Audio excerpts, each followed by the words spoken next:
即係家言係永遠咧係唔會將個愛情啊感情咧係擺咗喺個第一選擇，就兩個嘅近就突然間近啦，係啦，兩個嘅。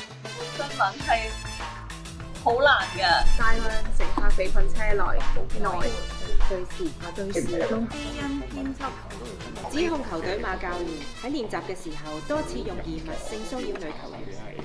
望題自己都好有技巧。我出晒手汗啊！首先，你一路讀嘅時候，你要控制翻個速度啦。有陣時咧，可能你掛住望、掛住讀，你又唔記得撳。咁撳完咧，你冇撳到嘅話，你就要不停隻眼睄嚟睄去睄啲字喺邊。我點解揾翻第一句啊？歡迎收睇 Prime Time News。將軍澳發生謀殺案，38歲男子死亡。情況究竟有幾嚴重？疑犯仍然係同警方對峙嘅。歡迎收睇今晚嘅 Prime Time News，我係文慧心。仔都得喎。